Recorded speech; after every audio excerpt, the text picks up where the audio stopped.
ভাৰত মাতা কি জয় বুলি স্লোগান দি ৰঙিয়াত একাংশ এবিভিপিৰ সদস্যই জুবিনদাৰ বেনাৰ পোষ্টাৰ ফালি দিছে। এই ঘটনাতে কি খুচাইছে আসলতে মানে অলপ দিনৰ আগত যে বিজেপিৰ ফালৰ পৰা আপোনাৰ ময়ো জুবিন আমিও জুবিন অনুৰাগী বুলি যে ৰেলী উলিয়াইছিলে তাৰ পাছত এতিয়া আপোনালোকে নিশ্চয় দেখা পালে এতিয়া তেওঁলোকে মানে কি জুবিনদাৰ ন্যায় বিচাৰি যিবিলাক পোষ্টাৰ কৰা হৈছে জুবিনদাৰ শ্ৰদ্ধাঞ্জলি জনাবৰ কাৰণে যিবিলাক পোষ্টাৰ ব্যৱহাৰ কৰা হৈছে সেইবিলাক ফালি চিৰি দিয়া এই ঘটনাটোৱে কি খুচাইছে এইবিলাক যে ভুৱা বিজেপি যে হসাহসিকে জুবিনদাৰ পক্ষত নাই জুবিনদাৰ লগত যে আসলে আদৰ্শগত সংঘাত বিজেপিৰ আছে সেই কথাটো আজি খুচাইছে। ভাৰত মাতা কি জয় বুলি কৈ আমাৰ অসমৰ আসলতে জাতীয় সম্পদ আমাৰ প্ৰাণৰ স্পন্দন জুবিনদাৰ বেনাৰ পোষ্টাৰ ফালি পেলাব কেনেকৈ পাৰে আসলতে তেওঁলোকে সেই কথাটো আপোনালোকে বিবেচনা কৰক। অসমত থাকি তেওঁলোকে অসম বিৰোধী এই কাম কাজবিলাক কেনেকৈ কৰিব পাৰে। ইয়াৰ আগতেও আমি দেখিছিলো আপোনালোকৰ নিশ্চয় মনত থাকিব যে চিলাপথাৰত আসলতে এই সুবোধ বিশ্বাসৰ নেতৃত্বত একাংশ হিন্দুত্ববাদী সংগঠনে যেনেকে আমাৰ ভূপেন হাজৰিকা বিষ্ণুপ্ৰসাদ ৰাভা জ্যোতিপ্ৰসাদ আগৰৱালাৰ আসলতে বেনাৰ পোষ্টাৰ ফালি দিছিলে ইভেন আপোনালোকে নিশ্চয় লক্ষ্য কৰিছিলে অসমীয়াৰ স্বাভিমান গামোচা তেওঁলোকে গছকি দিছিলে। গতিকে এই বিজেপিটো অসমীয়া জাতিৰ পক্ষত নাই অসমীয়া জাতিৰ শত্ৰু আপোনালোকে বিবেচনা কৰক। আকৌ প্ৰমাণ হল ৰঙিয়াত আকৌ প্ৰমাণ হল আপোনালোকে দেখিলে ইতিমধ্যে আপোনাৰ সংবাদ মাধ্যমত প্ৰচাৰ হৈছে যে কি আসলতে তেওঁলোকৰ হৈছে আপোনালোকে কথাটো ভাবি চাওকচোন। বেনাৰ পোষ্টাৰ লগোৱা আছে জুবিনদাৰ জাষ্টিস বিচৰা জুবিনদাৰ ন্যায় বিচাৰি যে বেনাৰ পোষ্টাৰ লগোৱা হৈছে #justice4Jubin Garg বা বিভিন্ন আপোনাৰ শ্ৰদ্ধাঞ্জলি অনুষ্ঠানত যিবিলাক বেনাৰ পোষ্টাৰ ব্যৱহাৰ কৰা হয় জুবিনদাৰ শ্ৰদ্ধাঞ্জলি জ্ঞাপন কৰিবৰ কাৰণে সেইবিলাক তেওঁলোকে ফালি চিৰি দিয়া কথাটোৱে কি খুচাইছে আসলতে মানে হসাহসিকে কৈছো মানে এই বিজেপি চৰকাৰখন এই জুবিনদাৰ হত্যাকাৰীৰ পক্ষতে আছে সেই কথা আজি প্ৰমাণ হৈছে। আপোনালোকে নিশ্চয় দেখা পাইছিলে এই যে সিদ্ধাৰ্থ শৰ্মা সেইজন বেলেগ মানুহ নহয় সেইজনো আপোনাৰ বিজেপি আপোনাৰ দলটোৰ যিটো যুৱ মৰ্চাৰ সাংস্কৃতিক ডিপাৰ্টমেণ্টৰ তত্ত্বাৱধায়ক আছিলে।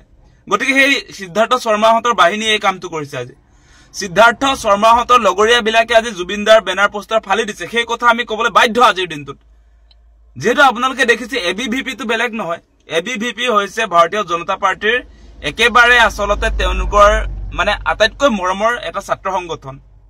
গতিকে সেই সংগঠনটো আসলতে কাৰ ক্ষমতাত বলিয়ান হৈ আজি জুবিনদাৰ বেনাৰ পোষ্টাৰ ফালি দিছে সেই কথাটো স্বাভিমানী অসমীয়াই বিচাৰ কৰা প্ৰয়োজন এই মুহূৰ্তত। এতিয়া লাহে লাহে আপোনালোকে দেখিছে নহয় এতিয়া লাহে লাহে আসলতে জুবিনদাৰ জাষ্টিস বিচৰা যিটো আন্দোলন ডিজিটেল মুভমেন্টটো কমি আহিছে। এই ৰাস্তাত যিটো আমাৰ আসলতে জুবিনদাৰ জাষ্টিস বিচাৰি যি প্ৰতিবাদ হ'ব লাগিছিলে সেইটোতো হোৱাই নাই। তাৰ উপৰি এতিয়া প্ৰতিবাদটো বাদেই দিয়ক এতিয়া জুবিনদাৰ পোষ্টাৰো মানে আমি এই মানে চেণ্টাৰ বিলাকত ধৰক আমাৰ য'ত মানুহ সমাগম হয় সেই অঞ্চলবিলাকত আমি পোষ্টাৰো আসলে আৰিব নোৱাৰিম। জুবিনদাৰ জাষ্টিস বিচৰা পোষ্টাৰেও মানে তেওঁলোকক আমনি কৰা হল আজি মানে সেই কথাটো আমি এটুকে বুজিছো যে আদৰ্শগত সংঘাত যেনেকে বিজেপি আৰু জুবিন গাৰ্গৰ লগত যে আছে বুলি যে আমি কৈ আছো মানে কথাটো এনেকুৱা যে জুবিনদাই সদায় আসলতে একতাৰ এখন সমাজ য'ত জাত পাত হিন্দু মুছলমান সেইবিলাক নাথাকিব বুলি যিটো সমাজৰ তেওঁ কল্পনা কৰিছিলে বা বিচাৰিছিলে সেই কথাটোত মানে আজি বিজেপিয়ে সহিব পৰা নাই। বিজেপিয়ে সদায় আপোনাৰ হিন্দু মুছলমানৰ নামত ৰাজনীতি কৰিব লাগে সেই কথাটোত বাধা দি আছিলে জুবিনদাই সেইকাৰণে এতিয়া জুবিনদাৰ পোষ্টাৰেও মানে তেওঁলোকক আমনি কৰা হৈছে। জুবিনদাৰ পোষ্টাৰ দেখিলে তেওঁলোকৰ খং উঠা হৈছে তেওঁলোকৰ মগজে কাম নকৰা হৈছে। সেইবিলাক বেলেগ মানুহ নহয় হিমন্ত বিশ্ব শৰ্মাৰ বাহিনী হয়। আজি ৰঙিয়াত যিসকল এবিভিপিৰ সদস্যই যে আপোনাৰ বেনাৰ পোষ্টাৰ ফালি দিলে জুবিনদাৰ সেইবিলাক হিমন্ত বিশ্ব শৰ্মাৰ বাহিনী হয় আপোনালোকে জানে সেই কথা। আজি বিজেপি RSS বা তেওঁলোকৰ যিবিলাক ভাতৃ সংগঠন সেইবিলাকে ভাৰত মাতা কি জয় বুলি কেনেকে সন্ত্ৰাস চলাইছে আপোনালোকে দেখিছে নহয়। মই উদাহৰণ দি আছো আপোনালোকক আৰম্ভণি চিলাপথাৰত আপোনাৰ সুবোধ বিশ্বাসৰ নেতৃত্বত হৈছিলে আৰু আজি আপোনালোকে দেখিছে ৰঙিয়াৰ নিচিনা এখন আপোনাৰ সৰু চহৰত কেনেকে আসলতে ভাৰত মাতা কি জয় বুলি কৈ জুবিনদাৰ বেনাৰ পোষ্টাৰ ফালি চিলি দিব পাৰে সেই কথাটোত মানে অত্যন্ত দুখজনক। আৰু আমাৰ দাবীটো হ'ব যে অতি শীঘ্ৰে এই যিকেইটা কালপিট যিবিলাক আজি সিদ্ধাৰ্থ শৰ্মাহঁতৰ পক্ষত আছে সেইকাৰণে জুবিনদাৰ ন্যায় বিচৰাটো তেওঁলোকে সহিব পৰা নাই সেই কালপিট কেইটাক অতি শীঘ্ৰে গ্ৰেপ্তাৰ কৰিব লাগে যি দলৰ নহয় সেই কথা নাই। ইতিমধ্যে এবিভিপি বুলি প্ৰচাৰ হৈছে সেই যিকেইটা যুৱকে আসলে তাত উদ্ভণ্ডালি কৰিলে যিকেইটা যুৱকে আসলতে জুবিনদাৰ পোষ্টাৰ বেনাৰ যিবিলাকে ফালি চিৰি দিলে সেই আটাইকেইটা অতি শীঘ্ৰে কৰায়ত্ব কৰি কঠোৰৰ পৰা কঠোৰ শাস্তি প্ৰদান কৰিবৰ কাৰণে আমি দাবী উত্থাপন কৰিছো। মুখ্যমন্ত্ৰী কেবিনেটত লোৱা সিদ্ধান্তকেইটা আমি চাইছো। এতিয়া মানে বিজেপি চৰকাৰে যিবোৰ আমাক প্ৰতিশ্ৰুতি দিছিলে তেওঁলোকে 2021 চনত সেইবোৰ প্ৰতিশ্ৰুতি তেওঁলোকে পালন কৰিবলৈ পাহৰিলে চাগৈ, যাৰ বাবে তেওঁলোকে এতিয়া অৰুণোদয় আঁচনি, মহিলাসকলক 10,000 টকা দি উদ্যমিতা আঁচনি আৰু এতিয়া ৰেচন কাৰ্ডৰ বিনামূলীয়া চাউলৰ উপৰি তেওঁলোকে ৰেহাই মূল্যত চেনি, দালি এনেকুৱা দিয়াৰ তেখেতলোকে ব্যৱস্থা কৰি মহিলাসকলক বিশেষকৈ টাৰ্গেট কৰি লৈছে। তেওঁলোকে আহি থকা নিৰ্বাচনত যাতে এই মহিলাসকলৰ পৰা ভোট আদায় কৰিব পাৰে। বিজেপি দলটোৱে এনেকুৱা কৌশল অৱলম্বন কৰা আমি দেখা পাইছোঁ। কিন্তু তেওঁলোকৰ প্ৰতিশ্ৰুতি কি আছিলে? তেওঁলোকৰ প্ৰতিশ্ৰুতিটো আছিলে যে 6 জনগোষ্ঠীক জনজাতিকৰণ কৰিব। 6 জনগোষ্ঠী জনজাতিকৰণ কৰাৰ কথা আছিল, তেওঁলোকে কৰিলেনে? নাই কৰা। তেওঁলোকে কৰিব কেতিয়াও ইচ্ছা নকৰিলে। তেওঁলোকে আমাক কথা দিছিল যে অসমীয়া জাতিক সুৰক্ষিত কৰিব, আমাক সুৰক্ষা কবচ দিব, দিলেনে?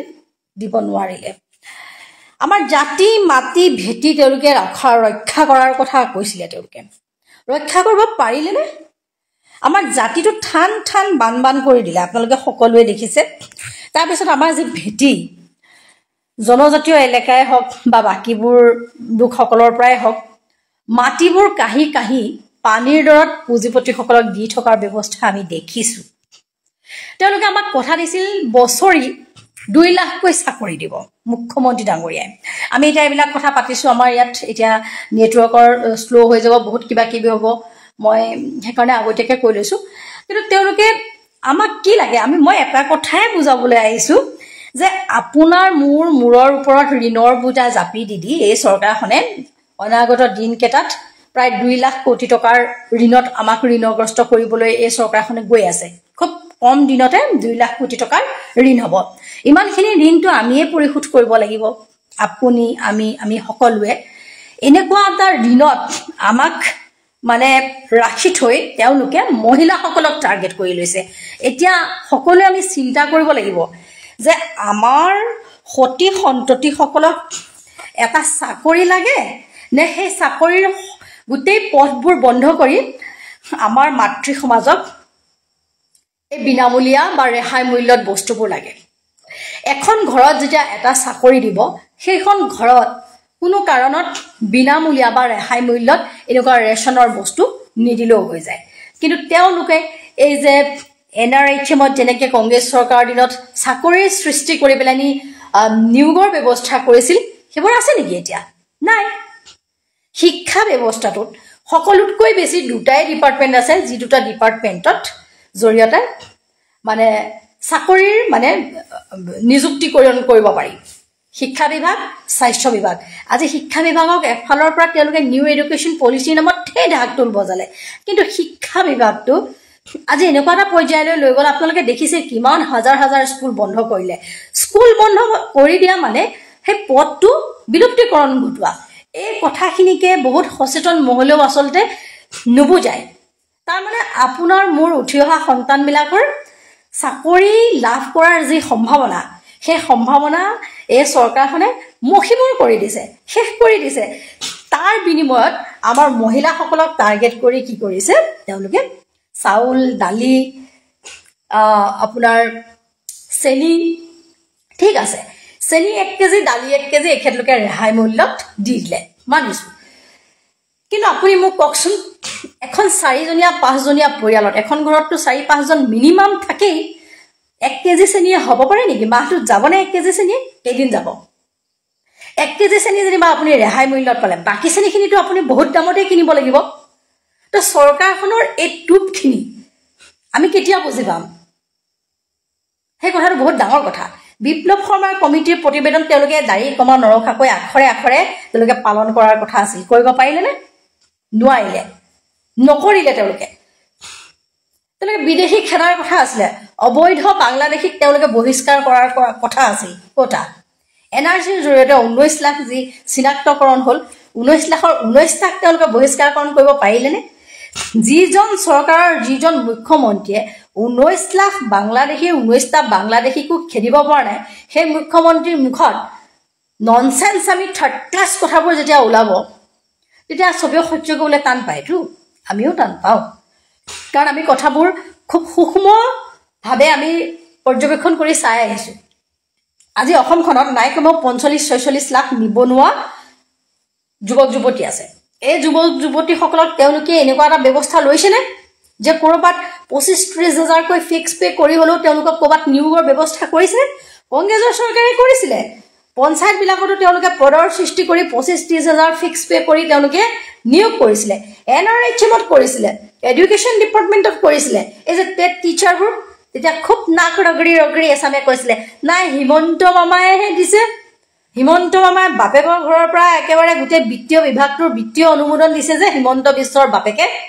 সেই তেতিয়া হিমন্ত বিশ্ব শৰ্মাই সেইকাৰণে টেটৰ চাকৰিখিনি দিবলৈ সক্ষম হৈছিলে কংগ্ৰেছ চৰকাৰৰ দিনত অৰ্থনৈতিক ভেটি শক্তিশালী আছিলে মজবুত আছিলে যাৰ কাৰণে বিত্তীয় অনুমোদন দিব পাৰিছিল আৰু যাৰ ফলত এইবোৰ চাকৰি সৃষ্টি কৰি নিয়োগৰ ব্যৱস্থা কৰিব পাৰিছিল এতিয়া হিমন্ত বিশ্ব এতিয়া চাকৰিবোৰ কি নতুনকৈ পদবোৰ সৃষ্টি কৰা চাকৰি নেকি এইবোৰ 2012-13 চনৰ পৰা খালী হৈ পৰি থকা পদ হয় এই পদবোৰ যিবোৰ চাকৰি তেখেতে দিছে কাৰণ 2012 চনত যিখিনি চাকৰি 13 চনত যিখিনি চাকৰি মানে নিৰ্বাচনৰ আগে যেতিয়া 16 চনৰ নিৰ্বাচন হৈছিল দিব লগা আছিল বিসম্বাদ হ'ল 12-13 চনৰ পৰা বিসম্বাদ হ'ল আপোনালোক সকলোৱে জানে বিসম্বাদৰ ফলত তৰুণ গগৈ চৰকাৰে শেষলৈ চাকৰিবোৰ দিব নোৱাৰিলে তাৰ পিছত সৰ্বানন্দ সোণোৱালৰ পাছৰ 5টা বছৰ কেৱল NRCৰ নামত গুচি গ'ল তেতিয়াও চাকৰিবোৰ দিব নোৱাৰিলে সেই তেতিয়াৰ পৰা যিবোৰ চাকৰি পদ খালী হৈ গৈ আছিলে আজি এই বছৰটোত বোলে 400-500 জন শিক্ষকে ৰিটায়াৰমেণ্ট ল'লে এডুকেশ্যন আপোনাৰ হেলথত বোলে তেনেকৈ ল'লে বেলেগ বেলেগ ডিপাৰ্টমেণ্টবিলাকৰ যিবোৰ পদ খালী হৈ গৈছিল ৰিক্ত হৈ আছিলে সেই পদবোৰ এই হিমন্ত বিশ্বৰ দিনত কিছু সংখ্যক পূৰণ কৰা হৈছে সেই সুবিধাটো তেওঁ বুদ্ধিয়ক মানুহ লৈছে আৰু দিবই লাগিব নহ'লে কেনেকৈ চলিব গভৰ্ণমেণ্টখন কেনেকৈ চলিব গোটেই বিভাগবোৰ কেনেকৈ চলিব যদি সেই পদবোৰ পূৰণ নকৰে কিন্তু এওঁলোকতো বিশ্বগুৰুৰ দেশৰ এখন ৰাজ্য এওঁলোকতো বহুত সৰ্বা লোক এওঁলোকেতো বহুত চাকৰি দিব লাগিছিলে বছৰি 2 লাখকৈ চাকৰি দিয়াৰ কথা আছিলে সেই হিচাপত আজি 5টা বছৰ 10 লাখ চাকৰি দিব পাৰিব লাগিছিলে এওঁলোকে বছৰি 2 লাখকে এই 5 বছৰ 10 লাখ চাকৰি দিব লাগিছিলে কিন্তু এখেতলোকে খুব বেছি 1,25,000 মান চাকৰি দিছে আৰু ইমান বেছি ফুটনি মৰা কথা কৈছে যে আমি সকলো চাই আছো আৰু অসমৰ যিবোৰ জ্বলন্ত সমস্যা বানপানীৰ পৰা ধৰি গুৱাহাটীখনে বচাব পৰা নাই তেওঁলোকে আৰু অসমক কি বচাব বালিৰ মাজত দুটামান জিঅ' বেগ পেলাই পেলানি তেওঁলোকে গোটেই বিভাগে ধামধুম লুটিছে আৰু এই কথাবোৰ তেওঁলোকে নাহক বুলি জনতাৰ সন্মুখলৈ হিন্দু মুছলমান কৰি আছে আৰু মুছলমানসকলক তেওঁলোকে একো ক্ষতি কৰি থকা নাই এওঁলোকৰ গোটেই যিমানবোৰ কাম কৰি আছে সব মুছলিম মানুহে কৰি আছে কি জয়ন্ত মল্লৰ হওক পীযুষৰ হওক পদ্ম হাজৰিকাৰ হওক হিমন্ত বিশ্বৰ হওক অশোক সিংহালৰ গোটেই প্ৰটেক্ট গ্ৰুপত কাম কৰা লোকবোৰ হওক সকলো এওঁলোকৰ মুছলমান লোকে কাম কৰি আছে মুছলমান লোকক এওঁলোকে ঠিকা দিবলৈ বেয়া নাপায় কাৰণ কমিশ্যনটো বেছিকৈ পায়তো আমাৰ হাতত তথ্য আছে ন তথ্য ভিত্তিক কথাখিনি কৈছোঁ এওঁলোকে মুছলমানক কেৱল খালি ব্যৱহাৰ কৰে হিন্দু ভোটটো লাভ কৰিবৰ কাৰণে কাৰণ ভাৰতৰ স্বাধীনতাৰ সংগ্ৰামৰ সময়তো এওঁলোকৰ কিন্তু মুছলিম লীগৰ লগত বিৰাট সুন্দৰ পেকিং আছিলে কাৰণ সাৱাৰকাৰহঁতে হিন্দু মহাসভা আৰু মুছলিম লীগে লগ লাগি পঞ্জাবৰ সিন্ধত আৰু ইয়াত বংগত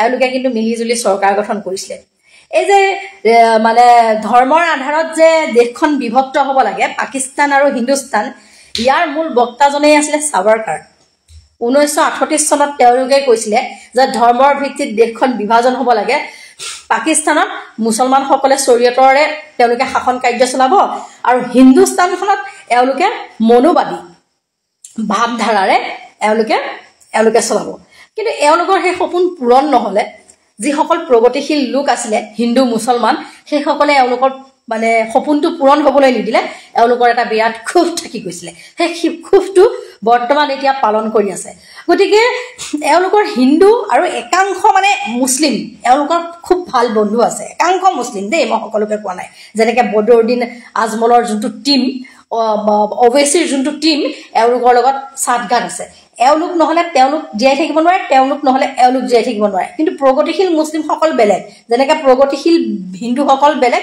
গতিকে এওঁলোকৰ জৰিয়তে এই বদৰুদ্দিন আজমল ওৱেইচিৰ দৰে লোকৰ মানে মুছলিম যিবিলাক ব্যক্তি আছে সেইবিলাকৰ সহায়ত এওঁলোকে হিন্দু মুছলমানৰ যিটো বিষবাষ্প বিয়পাই থাকে, সেই বিষবাষ্পটো বিয়পাই আপোনাৰ মোৰ সন্তানৰ ভৱিষ্যতৰ কথা পাতিবলৈ যাতে আমি নোৱাৰোঁ, আমাক মনবোৰ বেলেগলৈ লৈ যায়। আপোনাৰ মোৰ যিবোৰ সমস্যা, আপোনাৰ মোৰ যিবোৰ জাতি মাটি ভেটিৰ অধিকাৰৰ কথা, সেইবোৰ যাতে আমি সুচাৰ হ'ব নোৱাৰোঁ, এওঁলোকে হিন্দু মুছলমানলৈ লৈ যায়। বহু বিবাহৰ আইন আনিছে আজি মুখ্যমন্ত্ৰীয়ে, আমি দেখিছোঁ। কাক টাৰ্গেট কৰি আনিছে? মুছলমান লোকসকলক। আপোনাৰ যদি ইমান প্ৰব্লেম আছিলে, যোৱা আপোনালোকে 10-10 বছৰত আপোনালোকে মুছলমানসকলৰ জনসংখ্যা ৰোধ কৰিবলৈ কি কৰিলে? এনেকুৱা কি মুখ্য কাম কৰিলে যাৰ বাবে আপোনালোকে মুছলমানৰ জনসংখ্যা বৃদ্ধি ৰোধ কৰিব পাৰিলে? আপোনালোকে যদি মুছলমানৰ ভূমি আগ্ৰাসনত যদি আপোনালোকৰ প্ৰব্লেম আছিলে, আপোনালোকে কঠোৰ ভূমি নীতি কিয় ৰূপায়ণ নকৰিলে? আপোনালোকে কঠোৰ ভূমি নীতি নানি আপোনালোকে কিন্তু ভিতৰি আপোনালোকে হিন্দু মানুহসকলক ঠগি আছে, মুছলমানৰ ভয় দেখায়। কিন্তু ইয়াত বসবাস কৰা প্ৰায় 75-80% হিন্দু মানুহকতো আপোনালোকে টুপি পিন্ধাই আছে। কাৰ নামত টুপি পিন্ধাইছে? মুছলমানৰ নামত টুপি পিন্ধাইছে। আৰু এই কথাখিনি যেতিয়ালৈকে হিন্দুখিনিয়ে বুজি নাপাব, তেতিয়ালৈকে হিন্দুখিনিয়ে ঠগন খাই থাকিব। কাৰণ মুছলমান লোকসকল এনেকুৱা কষ্ট সহিষ্ণু প্ৰিয় জাতি, এওঁলোকে পানীটো জুই উঠিব পাৰিব, এওঁলোকে মাটিটো পাৰিব, মৰুভূমিটো পাৰিব। এওঁলোকৰ সমান কষ্ট কৰিব পৰা মানুহ নায়েই বুলি মই ক'লোঁ। গতিকে মৰিছে কোন? মৰিছে হিন্দুসকল। টুপি পিন্ধাইছে হিন্দুসকলক। পিন্ধাইছে কোনে? বৰ্ণবাদীসকলে, যিসকলে উচ্চ বৰ্ণৰ লোক, যিসকলৰ তেজত ব্ৰাহ্মণ্যবাদ দৌৰে। ব্ৰাহ্মণ মানে ব্ৰাহ্মণ্যবাদী নহয় আকৌ দেই, ব্ৰাহ্মণ বেলেগ আৰু ব্ৰাহ্মণ্যবাদী বেলেগ। হিন্দু হ'লে হিন্দুত্ববাদী, প্ৰত্যেকজন হিন্দু লোকেই যে হিন্দুত্ববাদী এনে নহয়। মই হিন্দু, কিন্তু মই হিন্দুত্ববাদী নহয়। মোৰ ভাৱধাৰা উদাৰ, মোৰ ভাৱধাৰা মানে ঠেকগণ্ডিত নচলে। কিন্তু এওঁলোকে উচ্চ বৰ্ণৰ এছাম মানে লোকে, হিন্দু লোকে মানে হিন্দুত্ববাদী লোকে আমাক মুছলমানক ঘৃণা কৰিবলৈ শিকায়। এওঁলোকে লপক টপকছে গোটেই পুঁজিবাদী ব্যৱস্থাটোৰে, গোটেই মানে পুঁজিবাদী এটা ব্যৱস্থাৰ এওঁলোকে সৃষ্টি কৰিছে। নিজলৈ বুলি সম্পত্তিখিনি গোটাইছে। জয়ন্ত মল্ল, পীযুষ, অশোক সিংঘাল, পদ্ম হাজৰিকা, হেমন্ত বিশ্ব শৰ্মাৰ পত্নীৰ কথাটোতো নকলোৱেই। এওঁলোকে গোটাই বাকী মানুহক টুপি পিন্ধাই ৰাখিছে। আম্বানীক মাতি দিছে, আদানীক দিছে, ৰামদেৱক দিছে, ধনুকাক দিছে, এওঁলোকে পানীৰ দৰত মাতি দিছে। কাৰ মাতি দিছে? আপোনাৰ মোৰ। আৰু আমি এইবোৰ কথা পাতিব নালাগে। আমি পাতিলে এইবিলাক কথাই তেওঁলোকৰ কাৰণে প্ৰব্লেম হ'ব। সেইকাৰণে তেওঁলোকে কি দিছে? মহিলাসকলৰ ভোট আগন্তুক দিনত ল'ব লাগিব।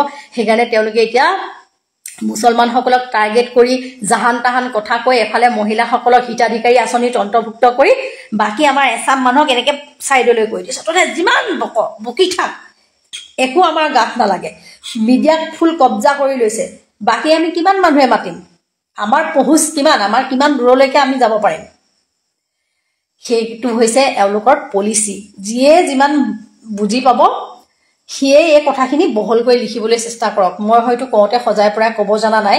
আমাক কেইটা ভাগত বিভক্ত কৰিছে। মিডিয়া এওঁলোকে নিয়ন্ত্ৰিত কৰি ৰাখিছে। পুঁজিপতিসকলৰ দ্বাৰা এওঁলোকে অবাধ মানে আমাৰ পৰা মাটি বাৰী কাঢ়ি লৈ গৈ আছে। তাৰ বাদে আমাক কি কৰিছে? আমি যি অলপে মানে সচেতন হৈ মাত মাতি আছোঁ, আমাক এওঁলোকে কেৰেপ কৰা নাই। কাৰণ হিতাধিকাৰী আঁচনিৰ জৰিয়তে এওঁলোকে মানুহবিলাকক প্ৰলোভিত কৰিবলৈ চেষ্টা কৰিছে। কিন্তু উঠি অহা প্ৰজন্মৰ কথা কোনে ভাবিব? উঠি অহা প্ৰজন্মই নিজে ভাবিব লাগিব। যেনে নিজে ভাবিব লাগিব যে আমাৰ আহি থকা ভৱিষ্যতটো কি হ'ব। আমাৰ আহি থকা ভৱিষ্যতটো পুঁজিবাদী যিসকল ব্যক্তি, সেইসকল ব্যক্তিৰ ভৰিৰ তলত তেওঁলোকৰ মূৰকেইটা থাকিব নেকি? তেওঁলোকে নিজে চিন্তা কৰিব লাগিব। স্বাধীনতা সংগ্ৰামীসকলে, মহাত্মা গান্ধীয়ে আমাৰ ভাৰতবৰ্ষৰ গোটেই ব্যৱস্থাটো পুঁজিবাদী হ'বলৈ কাৰণে কিন্তু স্বাধীনতা সংগ্ৰামখন তেওঁলোকে আত্মবলিদান দিয়া নাছিলে। তেওঁলোকে ভাৰতখন সমাজবাদী হ'ব বুলি, সমাজবাদী গণতান্ত্ৰিক গণৰাজ্য হিচাপে গঢ়ি তুলিবৰ কাৰণেহে ভাৰতবৰ্ষখনক কঠোৰ সংগ্ৰাম কৰি তেওঁলোকে কিন্তু স্বাধীনতা আনিছিল। এই কথাখিনি আমি চালি জাৰি চাব লাগিব। আম্বানী, আদানী, ৰামদেৱক মাতি দিবলৈ মহাত্মা গান্ধীয়ে দেশ স্বাধীন কৰি থৈ যোৱা নাছিলে। পীযুষ হাজৰিকা, জয়ন্ত মল্ল, অশোক সিংঘাল, পদ্ম হাজৰিকা, হিমন্ত বিশ্বৰ পৰিয়ালৰ লোকসকলে গোটেই সম্পত্তিখিনি কাঢ়ি মাটি বাৰী বিভিন্ন ধৰণৰ উদ্যোগ অনুষ্ঠান প্ৰতিষ্ঠান সকলো কেৱল তেওঁলোকৰ হাতলৈ তেওঁলোকৰ পৰিয়ালৰ ঘৈণীহঁতে 3 লাখ 5 লাখ টকীয়া দামী দামী বেগ 12 লাখ 15 লাখ টকীয়া কাপোৰ পিন্ধিবৰ কাৰণে ভাৰতবৰ্ষখন স্বাধীন কৰি থৈ যোৱা নাছিল আপোনালোকৰ লাজ লাগে নালাগে মই নাজানো কিন্তু আপোনালোকে হিতাধিকাৰী আঁচনিত অন্তৰ্ভুক্ত হৈ পেলানি আপোনালোকে 2 টকাৰ কাৰণে চাই থাকে কিন্তু এই মন্ত্ৰী পত্নীসকলে 5 লাখ 10 লাখ টকীয়া বেগ লৈ যেতিয়া একদম ফটো দিব ইনষ্টাগ্ৰামত ফেচবুকত ৰীল বনাব আপোনালোকে খুব লাইক মাৰে একদম 25,000 30,000 40,000 50,000 লাইক পাই যায় সেইফালৰ পৰাও তেওঁলোকে পইচা পায় মনিটাইজেশ্যন কৰি আপোনালোকৰতো লাজ নাই কথাষাৰ ভাবি চাব আপোনালোকে এই মন্ত্ৰী পত্নীবিলাকে যেতিয়া ফেশ্বন শ্ব' কৰিব একদম বেগ চেক লৈ দামী লৈ গিৰিয়েককেইটাই সিন্ডিকেট কৰি দুৰ্নীতি কৰি আমাৰ পৰা টকাবোৰ লুটি আছে সেই টকাবিলাকে ঘৈণীয়েকহঁতে পুৰা ফেশ্বন শ্ব' কৰি আছে আৰু সেই ঘৈণীয়েকৰ ৰীলবিলাকত আপোনালোকে লাইক মাৰি আছে একদম টিপিৰ টাপাৰ আপোনালোকে চব ফালৰ পৰা পইচা দি আছে তেখেতলোকক গিৰিয়েকহঁতে আমাৰ পৰা লুটিছে আকৌ আপোনালোকে লাইক মাৰি পইচাটোও দিছে হিংসা কৰি কৈছোঁ বুলি নাভাবিব এইবোৰ প্ৰত্যেকটো বস্তু চিন্তা কৰিব লাগিব কিন্তু আপোনাৰ পুতেকৰ হাতত বা সেই যুৱকজনৰ হাতত নিজৰ হাতত চাকৰি নাই তেওঁ সদায় মানে মোবাইল চাই সেইবিলাক মানুহক লাইক কমেণ্ট দি আছে কিন্তু আমাৰ ভৱিষ্যতবোৰ কি উঠি অহা প্ৰজন্মৰ আজিৰ তাৰিখত শূন্য ৰামদেৱে গঢ়ি যোৱা অনুষ্ঠানত 8,000 12,000 12 ঘণ্টা কাম কৰি পেলানি চাকৰি কৰা বুলি কয় নেকি সেইবোৰ চাকৰি কৰা বুলি কয় নেকি সেইবোৰ চাকৰ কৰা বুলি কয় মানুহৰ ঘৰত কাম কৰিলে এগৰাকী মহিলাই বা এজন পুৰুষে যেতিয়া 2 ঘণ্টাকৈ কাৰোবাৰ মানুহৰ ঘৰে কাম কৰে তাতকৈ বেছি উপাৰ্জন কৰে এই কথাটো মনত ৰখা খুব ভাল আমি নিজে দেখিছোঁ ঘোঁৰামাৰীত 12 ঘণ্টা কাম কৰি PF কাটি পেলানি খুব বেছি 9,500 টকা দৰমহা পায় আৰু এগৰাকী মহিলাই যদি দিনটোত 3 ঘৰ মানুহত কাম কৰে মাহেকত 6,000 টকাকৈ এঘৰত 6 3 গুণ 18,000 টকা পায় কথাটো আপোনালোকে চিন্তা কৰক অকণমান চিন্তা কৰক আপুনি কি কৰা ভাল হ'ব তবে আপুনি লোকৰ ঘৰত কাম কৰা মানুহ হোৱাটো বেছি উপযুক্ত আপুনি 12 ঘণ্টা কাম কৰিব নালাগে আপুনি 2 ঘণ্টাকে 6 ঘণ্টা কাম কৰিলে 3 ঘৰ মানুহত মাহেকত 6,000 টকাকে আপুনি 18,000 টকা পালে আৰু ৰামদেৱৰ তাত আপুনি যদি কাম কৰে বা বেলেগ পুঁজিপতিৰ তাত আপুনি কাম কৰে 12 ঘণ্টা আপুনি দৈনিক কাম কৰি PF কাটি আপুনি খুব বেছি 9,500 11,000 বা 12,000 টকা খুব বেছি পাব প্ৰফিটত কোন থাকিলে ইমান জনবহুল দেশখনত অতি ব্যক্তিবাদী হোৱাটো একেবাৰে ভাল নহয় কথাকেইটা সব ফালৰ পৰা খুল খাবৰ কাৰণে আপোনালোকক ক'লো চিন্তা কৰি চাব এই ৰাতিখন মোৰ মনত পৰিলে মুখ্যমন্ত্ৰী ডাঙৰীয়াৰ কেবিনেটৰ যোনকেইটা সিদ্ধান্ত দেখিলোঁ তেওঁলোকে এই মহিলাসকলক ৰেহাই মূল্যত চেনি দিয়া কিবা দিয়া তেতিয়া মোৰ মনলৈ এই কথাকেইটা আহিলে চেনি দালি এখন ঘৰত যেতিয়া এটা চাকৰি দিব চেনি দালি নিদিলেও হৈ গ'ল অৰুণোদয় নিদিলেও হৈ গ'ল এখন ঘৰত এটা চাকৰি দিলে 5জন 4জন মানুহ এনেই সুৰক্ষিত হৈ যায় গতিকে কথাবোৰ চিন্তা কৰিব আমিতো কংগ্ৰেছী কৰা মানুহ আমাৰ মূৰততো মাল নাই আমিতো বেবেৰী বাংহে বকি থাকোঁ সদায় এছামৰ মতে গোটেই জ্ঞানী মানুহখিনিতো বিজেপিৰে হয় ন হোৱাটছআপ ইউনিভাৰ্চিটিত পঢ়ি তেওঁলোকে নতুনকৈ জ্ঞান অৰ্জন কৰিছে তেওঁলোকৰ শিক্ষাগত অৰ্হতা দেখুৱাব নোৱাৰা প্ৰধানমন্ত্ৰী তেখেতলোকৰ গুৰু হয় যিজনে নিজে কৈছিলে যে তেওঁ হাইস্কুল তক পঢ়া আহে কিন্তু প্ৰকৃতাৰ্থত তেওঁ চতুৰ্থ ফেল হয় আমি জনাত কিন্তু তেখেতে কৈছিলে হাইস্কুল তক পঢ়া আহে মান সন্মানৰ কথা আছে হাইস্কুল তক পঢ়া আহে বুলি ক'বই গুজৰাটৰ মুখ্যমন্ত্ৰী হৈ থাকোঁতে কৈছিলে কিন্তু পিছত যেতিয়া MA ডিগ্ৰী দেখালে এণ্টায়াৰ পলিটিকেল চায়েন্সত তেওঁৰ ডিগ্ৰী কিন্তু পিছত এতিয়া ডিমাণ্ড কৰি থাকোঁতে তেওঁৰ সেয়া আকৌ ডিগ্ৰী দেখাব নোৱাৰে গতিকে এনেকুৱা এজন ব্যক্তি এখেতলোক চেলা চাপ্পাচা হয় তো এওঁলোকে আমাক জ্ঞান নথকাটো তেওঁলোকৰ কাৰণে নাই বুলি কোৱাটো স্বাভাৱিক কথা তো ময়ো স্বীকাৰ কৰিছোঁ ৰিয়েলি আমাৰ জ্ঞান নাই আমি